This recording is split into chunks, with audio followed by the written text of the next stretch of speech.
What's up, everybody, and welcome back to another episode of the Jackson Files on the Jackson Reaction. This one is called YouTuber turned mass murderer, the insane case of Randy Stair.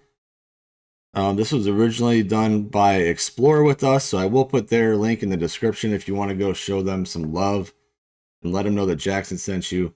I am live right now, so in case you see me talking to some people, there really are people watching with me. I'm not just crazy, despite what Elena says. So let's check this out. This is YouTuber turned mass murderer, the insane case of Randy Stair. It was all there in front of your face, you know. Welcome to reality. Man, this guy seems twisted already. I like Explore With Us. He's got a really good voice for this kind of thing. The man you're looking at is 24-year-old YouTuber Randy Stair. He's obsessed with two things not often found together, the cartoon Danny Phantom and Columbine. Although this should have raised red flags when Randy's descent into madness went overlooked by those around him, nothing would stand in his way from becoming a Hey Diver, I hope work goes really fast for you, man. And well. mass killer. What's up, EWU crew? It's the Raven, here to share another shocking, interesting, or just strange but very true story with you. Today's subject is Randy Stair, more popularly remembered as Andrew Blaze. Despite being known by his YouTube pseudonym, I'm going to use his legal name Randy when talking about him, as this is the name that would eventually become infamous. What makes this case uniquely disturbing is the fact that Randy actually videotaped everything, up until the day of his massacre, and left behind a trail of disturbing clues in preparation for his final plan. And although all the signs were there that something was about to go very wrong, Randy's fans either ignored it or didn't take it seriously. But Randy was dead serious, and I'm not exaggerating when I say the motive behind his massacre is the most bizarre I've ever heard.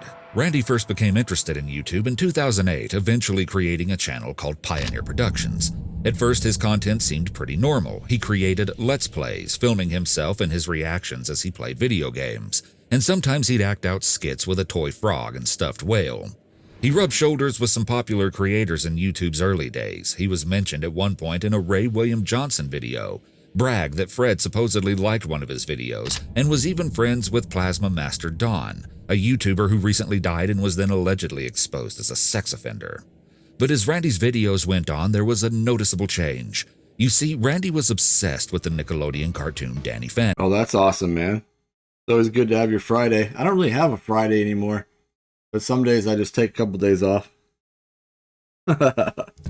Which follows the adventures of main character Danny Fenton, who became a human-ghost hybrid after an accident involving the portal between the human world and the ghost zone. This is where Randy first saw the character Ember Maclean. She was his first crush, and the moment he laid eyes upon her in his late elementary years, he said he instantly felt something change within him. Like, if you look on the poster behind me, those were inspired by Ember Maclean, which is a ghost from a TV show called Danny Phantom, which started back in 2003, 2004. You know, I was in late elementary school at that time. But this ghost, this woman always connected with me. But ever since I first saw her, something changed. And it wasn't like I grew up or anything like that. Like I realized, oh my gosh, I'm attracted to girls and all this. No, it just, something changed. It was like a spark. And it just connected with me. It made me feel warm inside. And it felt very familiar, which was strange. It was like I'd seen her before. He said his official Ember phase started in 2010, but later said this obviously wasn't a phase, but a realization. As Randy fell down the rabbit hole of this infatuation, he created his own spin-off characters, also known as OCs, original characters, along with his own animated series based on the show. This series was called Embers Ghost Squad, obviously inspired by Ember Maclean. Randy was so invested in his animated series that he had stickers of his fictional characters on his car. What started out as a seemingly innocent partaking of a fandom was about to turn into something far more disturbing. But in hindsight, perhaps the signs of Randy's dark side were evident in his early years. As a child, Randy was described as shy. He desperately wanted friends and began struggling with thoughts of death in elementary school, fantasizing that he'd board a plane and it would crash so it would be an insta-death. Death was even a reoccurring theme in the games Randy would play as a child, making the childhood videos he'd upload all the more eerie to look back on. So why don't you do? It's not that easy. I can't suffer, not just me, but all the people who made me suffer. Why do you want to die so much? It's good to be living. No, it's not. His loneliness would follow him into high school. Though he described having a few friends, he never had a girlfriend or went on a date. It was during this time that Randy seemed to start crying out for help through attention-seeking behavior, such as writing stories in class where the characters would die horrible and gruesome deaths. He couldn't believe his teachers didn't care. I must have wrote like 4 or 5 stories where the character got killed at the end, and I actually turned these in as assignments, and I never got like any like weird looks from the teacher or anything. She was a nice teacher and everything, really great. Yeah, the teacher never like felt concerned or anything. I just remember not getting any feedback in terms of that, so I don't know what she was thinking, but... Soon enough, Randy started investing more time into Pioneer Productions, and it wasn't long before YouTube became his passion in life. He eventually decided to dedicate all his time to his channel. It was during this time that Randy seemed to get more and more isolated. He was almost always alone in his videos. Something inside Randy would begin to break in his late high school years as he prepared to enter the real world. He began getting poor grades as he neared graduation, and he hated his job working at the Wise supermarket. And high school, I was that typical jaded teenager, you know, just don't want to be here, don't want to do anything.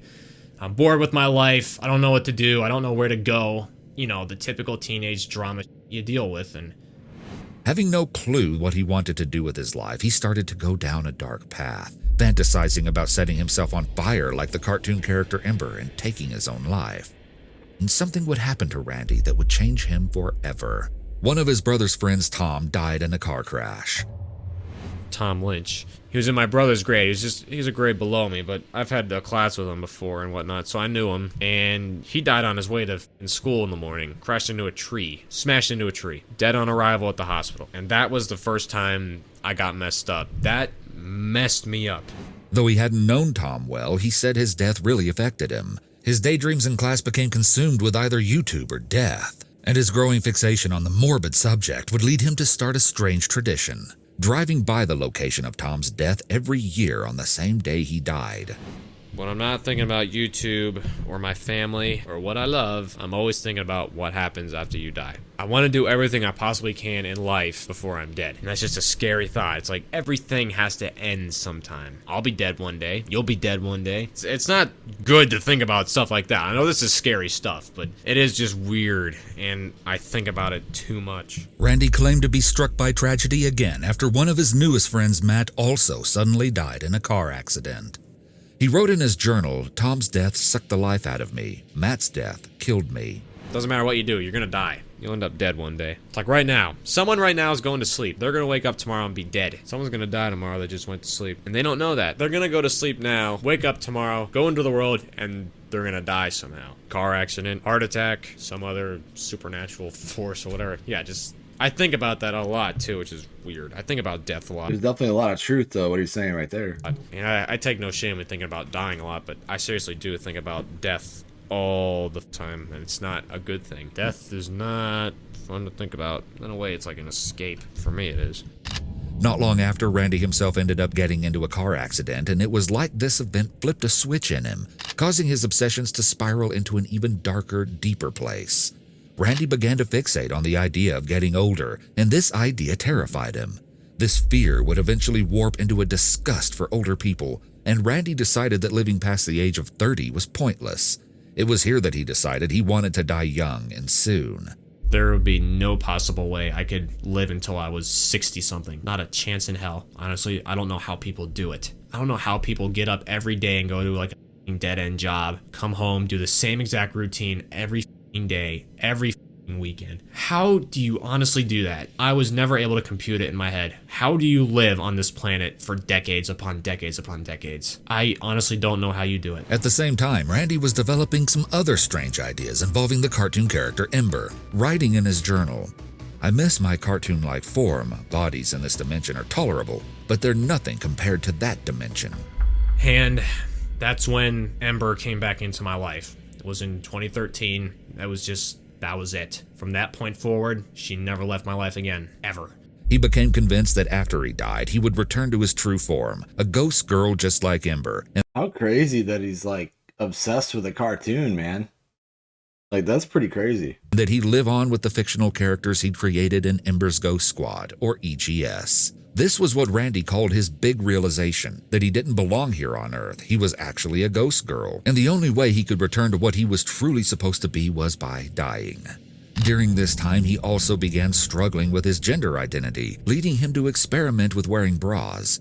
I guess what it came down to was I felt like I was like transgender or something. Like I felt like a woman. I will say the guy's really like forthcoming and honest, which is crazy. It's scary, man. Whole time, which spiritually I'm a woman. I'm a female soul, but I had to live in a man's body to do what I set out to do. That was my soul contract. That was what I was meant to do. He eventually stole clothes out of his mother's closet and cross-dressed when no one else was home. I was cross-dressing ever since high school. When you guys would go to your bowling leagues and Jeremy would go with you, I would either film a YouTube video, you know, back in early high school, you know, 9th, 10th, 11th grade. I would pretty much always film a YouTube video between 9th and 10th grade on every Wednesday when you would go out the door. So I would either film a video or I would cross-dress. And that's something I've kept to myself my whole life. I never told anybody about this. He wrote in his journal, "I sit here alone on my bed full of emptiness. I'm wearing my girl clothes with my legs crossed. Why am I damned to spend 2 to 3 decades in this disgusting body? I'm not a man. Sorry, Mom and Dad, but I'm not sorry. I'm a woman. Each and every day it gets harder and harder to live in this body. I'm wearing my female natural..." I mean, this is definitely like a angle I wasn't expecting this story to take. Selection shirt with my American Eagle bra, panties, and black leggings. I guess the proper term would be transgender, but I don't even fully agree on that. I'm legit a girl trapped inside a boy's body. I'm a femme soul. Randy began taking action to change his appearance in order to better match his ghost girls. He skipped meals when he could, surprised that his family didn't notice, and started shaving all of his body hair with a woman's razor. At first he hid his razor in a drawer in his room, but then for some reason decided to keep it out in the open. Again, he couldn't believe that no one noticed. Perhaps it started to seem to him like nothing he did really made a difference. Maybe he started thinking he'd need to do something more drastic to get people's attention. Every year of my life since 2013, I just felt more and more feminine. Can't even explain it. Look at the back. Why do I not even understand what you're saying there, Diver Scott? I'm like, what? Oh, like Danelia Tulashova? That's funny. Bathroom. Look at where my stuff was. You'll see there's a girl's Venus razor there. There's the Skintimate stuff that girls use to shave their legs and arms with. Every 3 days since like 2016, I've been shaving my arms and legs and entire body every 3 days. It's just one thing I'll say is like that white stain on the floor, like that splotch you'll see on my carpet. That was an Ember thing. I wanted to make my skin as white as possible to look like her. I wanted it to be completely white, so I bought this body paint, which was like, I don't even know what it was. It was like latex. That like... Dude, this guy's fucking nuts, man. It becomes like glued to your skin and you gotta peel it off. And it got on the carpet and then it got freaking in my body hair, which like almost never came out at the time. What little body hair I had at the time anyways, but that stuff never came off. It's funny. Yeah, you're over there sleeping and here I am at 3 in the morning covering myself in this latex. Randy's inner turmoil was far from over, and although his Thank you, passion for Diver. Ember would continue to intensify, it Have a wasn't good day, long man. Be before he safe. was forming a new obsession, the Columbine High School Massacre. He began frequently posting on a Columbine forum and participating in different threads, even a thread for sharing Eric Harris and Dylan Klebold memes. One post that caught his attention read, "I know the students finished the 1999 school year at a nearby school, but I was wondering if they still had to complete their final exams. What about exams for the injured? It'd be so mean to make Patrick take them after he got out of the hospital." Randy replied, "I never thought about that, ha ha ha. Tests had to be the last thing on the surviving victims' minds." To me, Randy just seemed like one of those people who, when he's interested in something, he dives in headfirst with an almost uncanny hyperfixation. But unfortunately, none of his obsessions were healthy, and now Randy was starting to get ideas. He was also starting to feel increasingly lost in life. During a live stream from 2014, 3 years before his plan, Randy suddenly announced to the dismay of his fans that he wouldn't be around much longer and would probably be leaving YouTube for reasons he couldn't state. Not leaving right this second. It could be a year, it could be a little bit longer than that. I don't have anything set in stone or anything like that. There's multiple reasons for it. I don't know, I don't really know what to say. It's just like, I'm leaving in like a year. He ranted about how his YouTube channel was all he ever wanted to do, and how graduating from college for mass communications was a waste of 3 years, because it was a field he said he would never enter. He had his passion for YouTube, but after working at it for 6 years, he was sure he had failed. Having to accept this and figure out a different way to earn money seemed quite difficult for him. You know, it's like, it's not really, YouTube's not a job or anything like that, but it really is like I have 2 different jobs in my life and having to balance each one. The one I care about most is YouTube, but it's not a job. And that's literally all my time goes into the YouTube channel. I will say, before I left my real job to do YouTube full time, I could completely relate to what he just said right there. I just can't deal with everything anymore. He also talked about how much he hated his job at the supermarket, but he had to keep it for the money. Supermarket for 4 years. I'm about to set the place on fire. Right now, that's my only source of income, and I'm not making a lot. I wish I could just do this forever. I wish I could just interact with viewers, do videos, but life doesn't allow that. He also alluded to something extremely telling. There's so much more than just real life problems. There's other stuff too, that just what's in my head of what I want to do, and just things I don't want to say publicly because it would hurt a lot of people. But somehow, even after this pessimistic live stream, Randy said that 2014 ended up being one of his best years, and so he held off on planning the grand escape from his human body. However, it wasn't long until he began to feel dissatisfied with life once again, and in 2017 he decided it was time. But before he could do anything, he wanted to finish off the EGS animation project he'd been working on. That, and he needed a weapon. He thought he'd be able to go forward with his big plan in September, figuring he'd finish his project by then.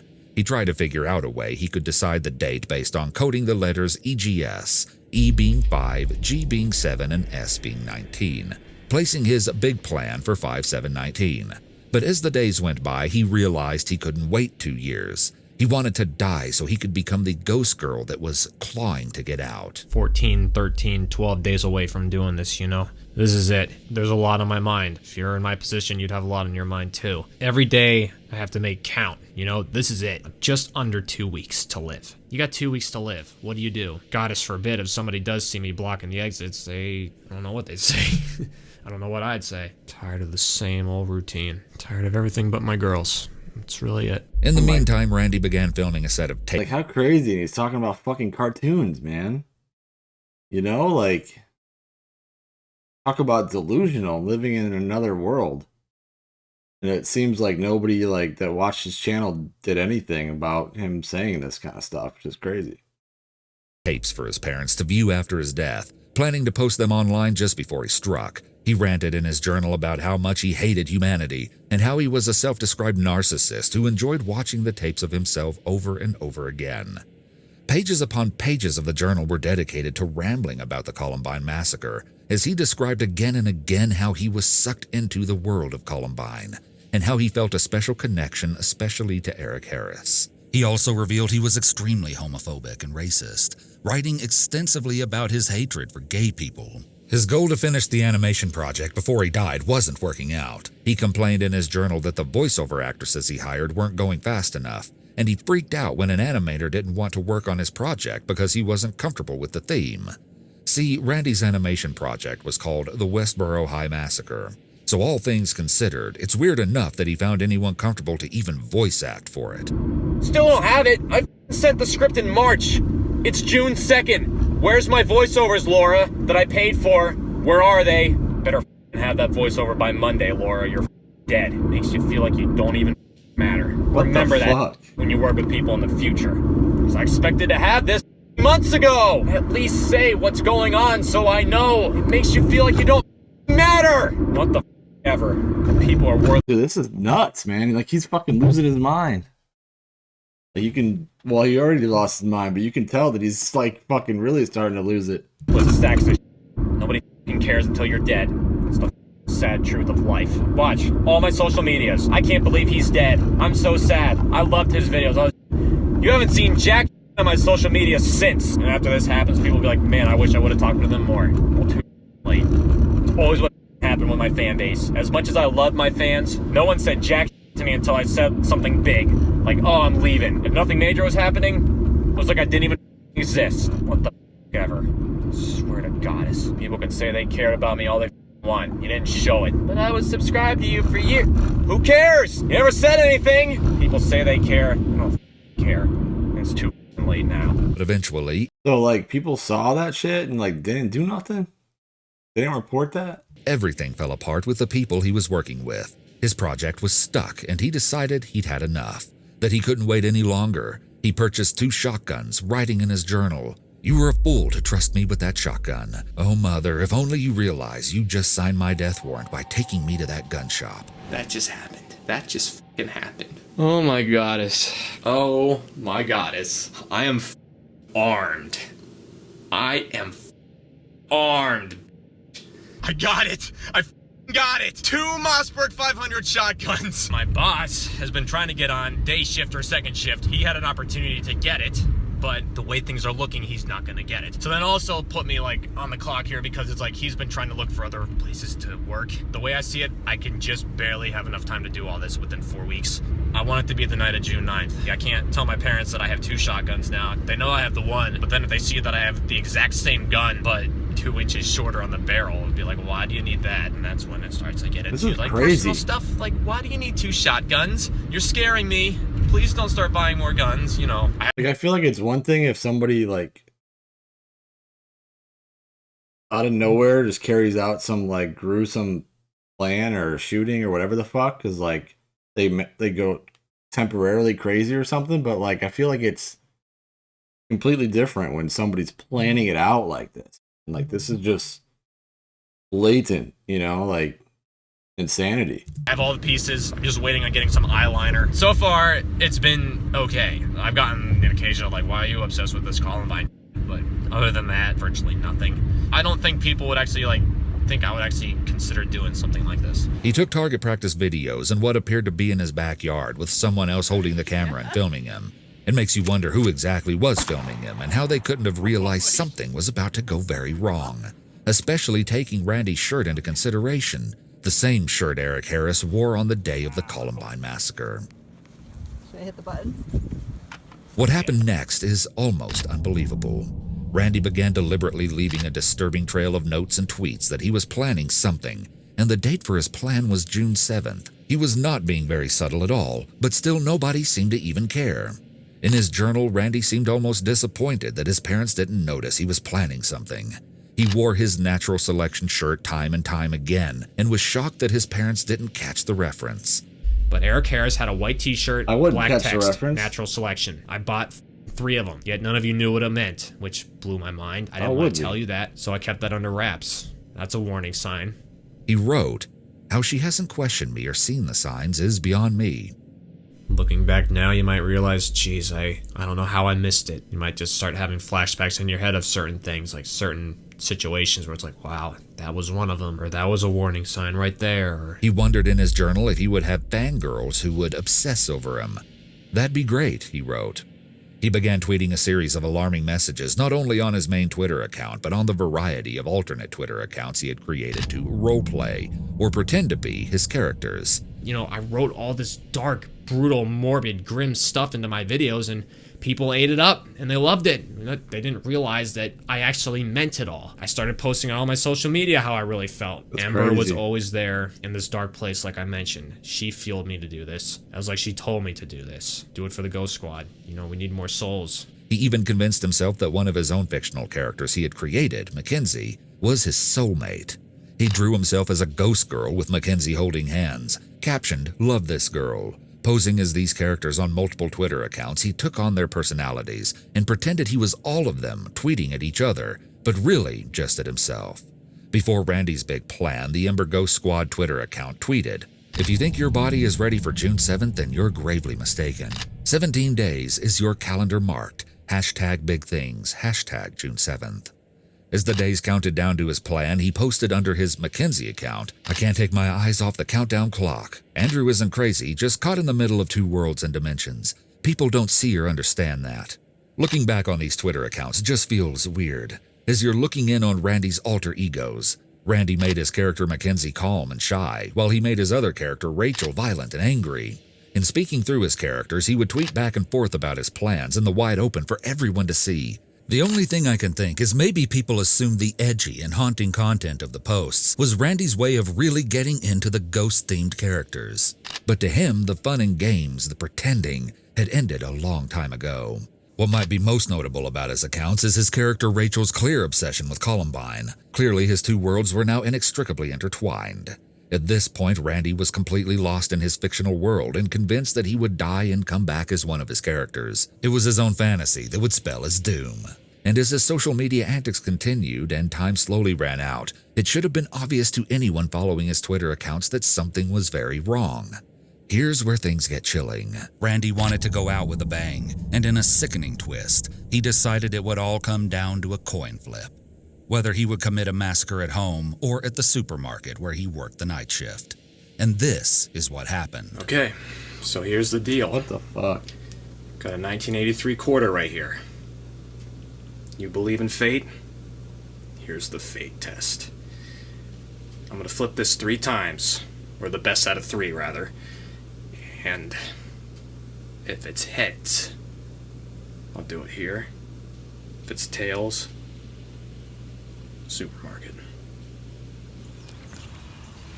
What the fuck? And nobody did nothing. Best of 3. Here we go. And why would you flip it in grass? I'm not gonna touch it. You will see it as I see it. If I can find it. There it is. That's the tails. See that? 2. Looking at it. New land use. What a weird fuck. Heads. Had to be, huh? Have to have it come down to the very last coin flip. Okay, this is it. For all the marbles. Except we're playing for like much more than marbles here.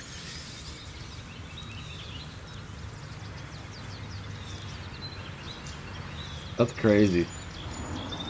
I can't believe I'm having this come down to a coin flip. The flip of a coin. Here it goes. 1, 2, 3. It's gonna land behind the camera. Just to the side. I can't see it. I see it in the grass, but I can't see it.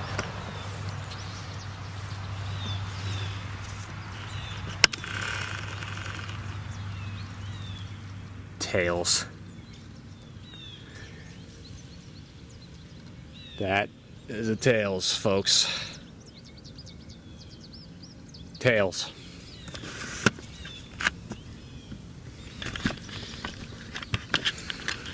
Which means there's going to be a loss of a human life, besides my own. Possibly more than one. That's fate for you. And just like that, it was decided, with something as silly and trivial as the flip of a coin. The fates of innocent people were sealed, and they had no idea about any of it. Ready to die. Ready to go. 6 more nights, it'll all be over. You hear that? That's how quiet it's gonna be in my house for a week. I wanna know how everyone's gonna take this. So, like, for YouTube and stuff, like, don't they fucking monitor this shit?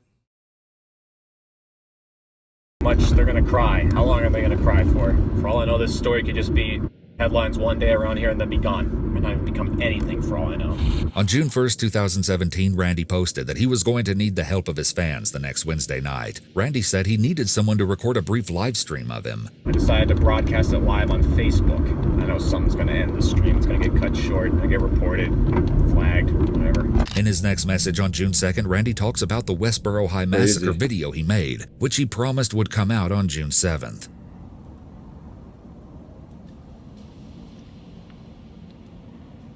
What happened? What the happened, man?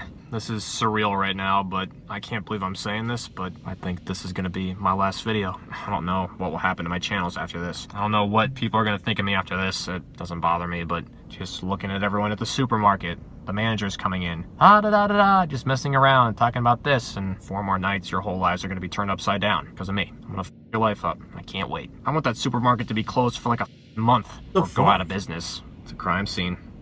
It's gonna be a crime scene, and then it'll be over, and then everything will just be thrown away. I can't wait. Whoever would have thought that a cartoon character would cause this to happen? A cartoon character. How can a cartoon character bring all this out in you? How is that even possible? I wonder, like, what the creator of that cartoon, like, felt about this whole ordeal.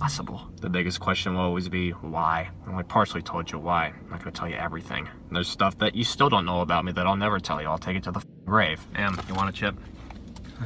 I'm not a psychopath. I don't hunt people down and kill them. I need to eat something substantial. I'm dying here. Take away YouTube, I'm nothing. I mean, there's other dimensions out there besides Earth. There's gonna be a big eternal war. I will be laughing my white ghost female ass off when I get messages saying, you know, I help people get through dark times, or I change their life, you know, or my videos make them laugh their ass off or put a smile on their face. You know, that's all I ever really wanted. Deep down, it wasn't there in the beginning. Like in the beginning, I just wanted to be like, I wanted to get famous from it. That was pretty much it. But I was like Onision that had an actual decent fan base, pretty much. Personally, I actually used to watch Onision back in 2009. I used to use his music in my videos, and I just sort of went like, all right, he's making really weird that I don't care about. So, because he would cross-dress and I'm like, no thanks. Even though I cross-dress myself. It's kind of funny. Pretty similar with some things we view. I say really brutal shit on Twitter sometimes, but people support it sometimes. It blows my mind. It's like, cool. It's a man's world. Men. Women are better. I'm gonna miss you guys. I really am. My emotions just aren't what they used to be. Yet the most random thing in the world can make me cry, but things that are supposed to make you cry, they don't. Let It Go and Frozen made me cry. A lot. Not just once, numerous of times. Like almost every time I'd watch the movie, and I watched the movie like 20 times. Life's real short. Sometimes it feels like an eternity, but life's so damn short. And look at me, it's like I blinked and I was 24 and a half. And I'll die 24 and a half.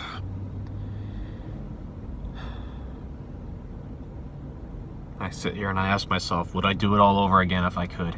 I'm gonna be dead before next week ends. I'll be dead. Legit dead. This is it. So okay, I'll miss you guys. I'll miss you a lot. Some of you maybe I'll see on the other side. And this is Andrew Blaze signing off for the last time. Enjoy the rest of your lives. Andrew, out. And then in the early morning hours of June 7th, Randy took a strange and eerie video of the Wise Market grocery store, the place he worked for 7 years, and the same place that would later become a crime scene. In this video, it seems he's scoping around the store and checking all the exit points, and it's incredibly haunting to watch, knowing what would happen just one day later. On the night of June 7th, just hours before the horror that was about to unfold. Like, he worked there 7 years, too, so, like, he's about to kill people that, like, he's known for a very long time, you know? Randy posted his final video to YouTube, his big animation project. It starts out and shows him loading 2 shotguns, which he calls the Twins, named Mackenzie and Rachel after his favorite fictional characters, before he stuffs them into a duffel bag. I gave them names. The first one I bought, I called Rachel, and then I called the smaller one Mackenzie, after Mackenzie West. As much as you might find it hard to believe, in this poster, I'm the one wrapping my arms around her. That's me. Again, this is a reference to Columbine, as Eric Harris also named his firearm. But Randy didn't stop there. Eric had etched the name into the firearm, and Randy decided to do the exact same thing. Now I duct taped the pistol grip thanks to Eric Harris. It's in this video that he proclaims, "I've been stepped on my whole life, not anymore. I've had enough of this putrid planet and I'm gonna leave my mark." Yeah, kinda dark, and it honestly makes me wonder what was a bigger motivator for him in the end. The rebirth as a ghost girl he so desperately wished for, or simply getting the attention he desired for so long. You're looking at the beginning of his video right now, hours before what happened. The whole, like, thing that he wants to be a ghost girl is just, like, fucking so insane. At this point, Randy isn't being discreet. In fact, he practically bragged that something was going to happen. It was in plain sight now, and there was still time to stop him, but still no one reported a thing. I started talking with a girl online and I started talking to her about the shotgun I got. She was one of only 2 people I told about the shotgun. Clearly, something dark is about to happen, but I have to warn you that what happens next is extremely disturbing, especially because this is the kind of thing that seems like it could happen anywhere and to anyone. The next day, in the early morning hours of June 8th, 24-year-old Randy was working his night shift at the store. He and 4 other employees of the store were stocking the shelves while they got ready to close. It was well after midnight and the store was quiet as they were all pretty tired. But because they all wanted to get the work done and head home, none of the other employees noticed that Randy wasn't actually doing his job. Instead of helping close the store and stock shelves, he was creeping to each of the exits and barricading them with pallets, trapping everyone inside. This calm and calculated preparation is especially chilling to me because there were so many chances to second-guess the plan and turn back before it was too late. Randy took none of them. He casually walks to the emergency exit and pushes a pallet in front of the door before he goes back to cleaning up the store.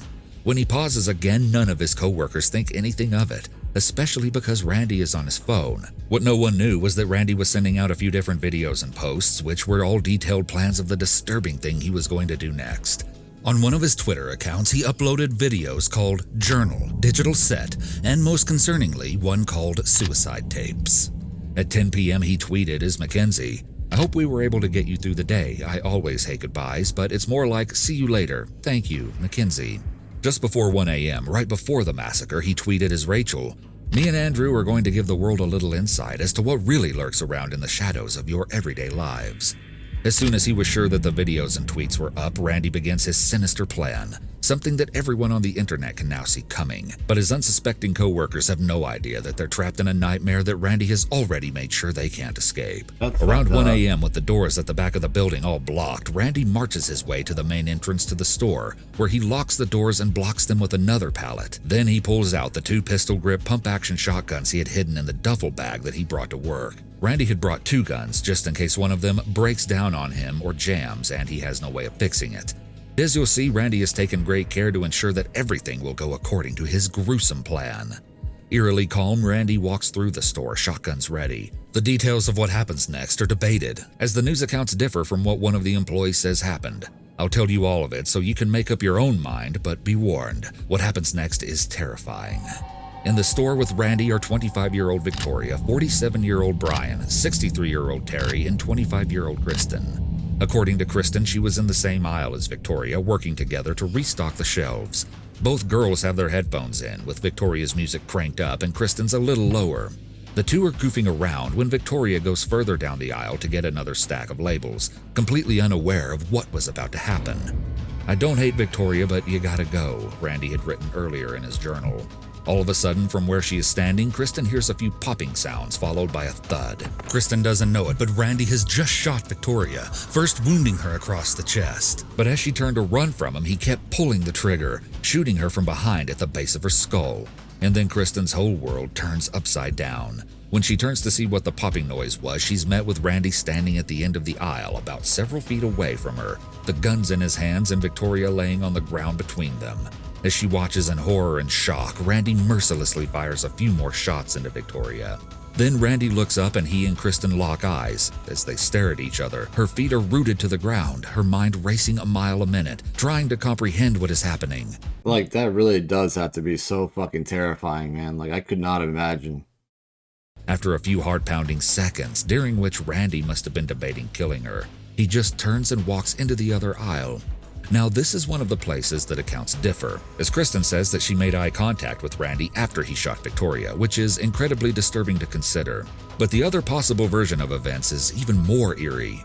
Various news sources actually reported that Kristen hadn't heard the pop of gunfire at all. Instead, they alleged that according to CCTV footage, after shooting Victoria, Randy found Kristen where she was working, and eerily looms only a few feet behind her. And the whole time she has no idea that he's there. Randy has his shotgun still hot from being fired and just watches her for 5 seconds. Then he turns and goes into the next aisle. I don't know which account is true, but regardless, both versions are incredibly creepy. In the other aisle, Randy finds Brian. He shoots him from far away, hitting his arm, groin, chest, and the right side of his head. 3 of the 5 shots Brian was hit with were lethal. Randy also hunts down his oldest co-worker, who at this point had probably heard the gunshots. Terry Sterling is shot twice in the back and shoulder, and I imagine that he must have been trying to run away when he was killed. According to Kristen, while this was happening, she still hadn't moved. She was frozen in fear, sure that what she had seen was a bad prank, because how could it actually have been real? When she finally makes herself move, she runs to check on Victoria where she isn't moving. She even tries to shake her a little to wake her up, but though Victoria still has a heartbeat, she's in a critical condition. Kristen realizes she has to go and get help. Because she doesn't know where Randy is in the store, she calls 911 on her phone while still in the aisle. What she didn't know was that it was sadly too late for any of her co-workers to be saved. She then runs to the self-scanners in the store, and as she does, she can hear even more gunshots. At the scanner, she can't see exactly where Randy is, a very dangerous and vulnerable position to be in. So to keep track of his location, she takes a risk and runs a little further. When she spots him and his back is turned, Kristen makes a break for the front door. Once there, she's able to reach past the pallet that Randy has blocked the exit with and finally unlock the door. But when she goes to push it open, her heart sinks. The door won't slide. Panicking, Kristen slams her shoulder into the door until it pops open, and she can run outside and into the parking lot. Even as a brief wave of relief floods over her, she knows she's not out of the woods yet. Her instincts are to run for a car, but when she sees Randy's vehicle, she decides to avoid it and keep running up a hill in order to hide behind a bush until help arrives. While Kristen is escaping, Randy is still inside finishing his plan. Though he's managed to shoot all of his co-workers except Kristen, he opens fire on some of the merchandise in the Man, that Kristen seems like she got incredibly lucky that her life was spared. store, shattering glass all around him before he shoots at a few of the small portable propane tanks. He wants them to blow up to destroy the store and him with it, but they don't explode.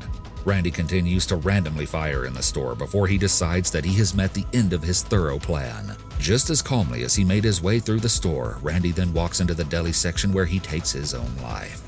In a gruesomely short amount of time, a total of 59 bullets were fired, all from just one of the shotguns Randy carried. His last tweet was, "Goodbye, humans, I'll miss you."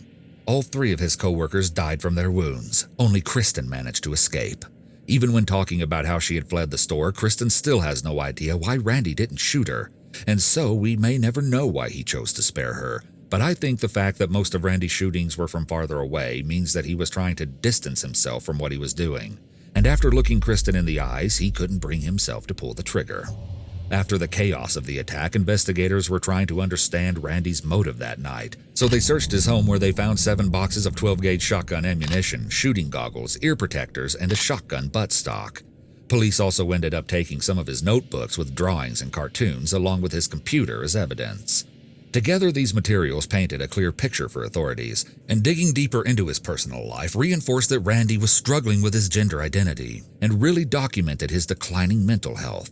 But the tapes he released that night, filmed over the past year planning the supermarket massacre, were the most telling, especially the strange details he focused on. You see, Randy was acutely concerned that his parents would throw away his posters after what happened, something that really shows how narcissistic he was. In the middle of planning a massacre, he was worried about his posters. One thing I honestly hope that you guys do, give these posters to fans. You know, this room was something special. You know, the posters completely border the room. It looks amazing in here. Nobody's room looks quite like mine does. If you really think about it, it's very unique. I mean, you'll have my phone and all that. You could just post on my social media. Would anyone want these, you know? And I autographed the back of them. I autographed the back of all of them. So, you know, they're worth something. But what's most clear in his tapes is how baffled Randy was that somehow no one took notice of the warning signs, especially his parents. The warning signs were always there. They were there from the beginning. You could always say, what if, what if, what if? What could we have done? You know, how didn't we know? It was all there in front of your face. You know, welcome to reality. In these final videos Randy released the night of the massacre, it's abundantly clear that he's lost all touch with reality. He even says that he believes the cartoon character Ember is a goddess. I believe in a goddess, which is Ember. He went so far as to document his unapologetic anticipation while sitting in his car, talking about how his colleagues are blissfully unaware of his plans. There are hours and hours of tapes to pore over, and that's what makes this case so chilling. Something I found shocking was just how precisely Randy had planned everything that was going to happen. Not only did he know who he would be working with and made sure to have 2 guns so nothing would stop him, and had videos ready to upload in the hour directly preceding the shooting. Randy also took the time to send an email to the actress who voiced the cartoon character Ember in the series he had created. Less than an hour before he shot his co-workers, Randy thanked her and said that by the time she read the email, he would be dead. Clearly, he had some very strange priorities in his last moments, but what's really crazy about this email is that in it, Randy apparently claims that he had a true purpose to his videos, including the final one, the promised Westboro High Massacre. The voiceover actress didn't go into the details about what exactly Randy's true purpose for the videos were, but I'm guessing it had something to do with his belief that when he died, he would cross over to the animated world. Now, this may sound like the end of the story to you, but it isn't. And Randy didn't think it was the end either. Again, all of the videos that Randy uploaded just before he took his own life told his side of the story. The bio of his Twitter profile even said that he was speaking from before and beyond the grave. Watching his videos, I realized that they show a slow progression from the funny and goofy guy in his earlier videos into the monster who would show up on the night of the shooting. I actually found it really surreal to watch the Westboro High Massacre video myself. It starts with a swear-filled rant before it shows Randy readying 2 rifles, which were the ones he used in the shooting, and it even includes a few cutaway scenes that show him in the grocery store. Of course, showing the place that would later become a crime scene was disturbing, but it was made all the weirder by being followed with sections of Randy playing on a schoolyard playground. Still, what makes the whole thing even more bizarre is the overall poor quality of his legacy video, and the hundreds of comments below it ridiculing him for exactly this reason. Randy even went so far to make part of his final video a tribute to himself, with clips of him playing and sad music underneath. It's interesting to consider why exactly Randy targeted the supermarket. In his journal entries, he talked about how targeting the supermarket would be lame, but for some reason he did it anyway. As it turns out, Randy said in one of his videos that his father was a manager there, and the two weren't exactly getting along. Once I started having lousy grades and applying for jobs, and I hated him. Didn't even want to look at him. And then all he seemed to care about was like me getting a full-time job and making money, and then trying to move out of the house and start my own life and all this, which I knew I was never gonna do. Prime example of people I hate in this world. Prime example of someone who could be nice and happy and easygoing and joking one day to you better straighten out your life the next. I thought I could be bipolar too, but good Lord. I hate my profession. I want to quit. Find another job. That's what you tell me to do. You hated your job for years. What'd you do? You took it out on your family. Way to go. That's definitely the answer to all your problems, isn't it? You hear that? That's me clapping and applauding from the heavens above. When's the last time you ever said you were proud of me? When's the last time you ever said, I love you? And I'll tell you one thing, back in elementary school, middle school, I used to worry about Dad dying the most out of anyone in this house, because I loved him back then. Once high school took off and college and all that, and I found it impossible to love him anymore. And I just started hating guys more than anything. Something I tracked down which gave me a new insight beyond what you might find about the Weiss Market shooting was Randy's autopsy report. In addition to the gruesome details of his death, the autopsy revealed a couple of really interesting things, and as I go through what I found, the details will only get more intriguing. Reading the autopsy report, I found out that Randy was wearing black makeup at the time of his death. The report says that it was on his lips and in orbit patterns, which made me think that he had drawn his makeup to look like the swirls that Ember from Danny Phantom wears around her eyes. When his body was found, he apparently had women's clothing on underneath his regular clothing. And here's the most interesting find. Randy had 372 milliliters of diphenhydramine in his system when he died. For those of you who don't know, diphenhydramine is Benadryl, and you should never take more than the recommended amount as it can be fatal. But Randy had ingested way over the maximum that anyone should ever take. As soon as I saw this, I realized something. Randy would have been essentially suffering from an overdose that night. His vision would have been blurred, he could have felt really confused, unsteady, or drowsy, and most startlingly, he could have been suffering from seizures and hallucinations as well.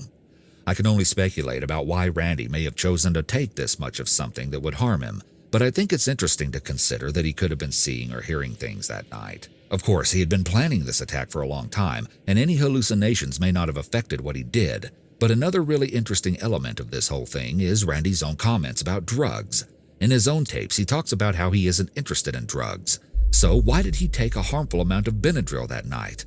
Was it to ensure that he didn't back out of his plan? Some people have speculated that he may have been hallucinating the animated character Ember. In a 2018 interview, Kristen came forward to speak on her experience, and she emphasized that Randy was suffering from a mental illness and that the man who carried out these evil acts wasn't the person she and her co-workers knew and loved. This was someone different.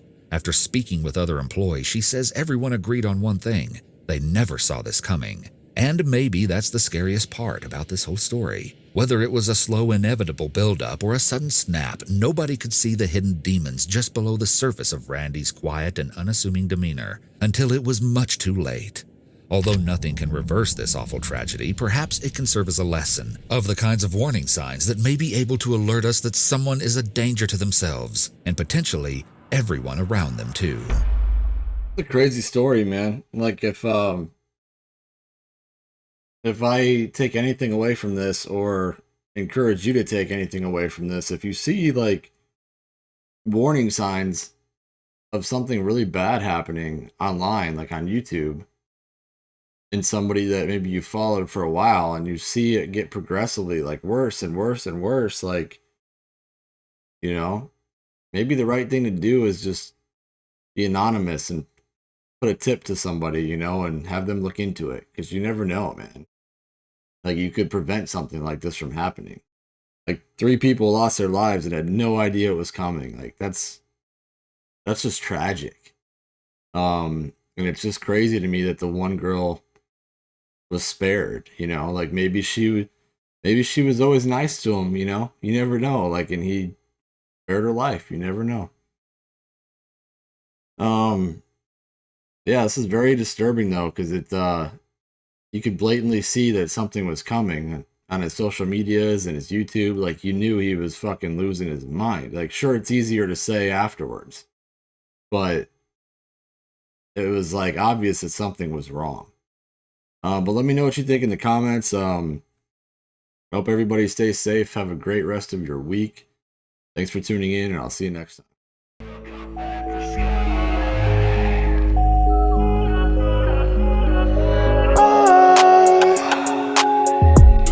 When I look up at the sky,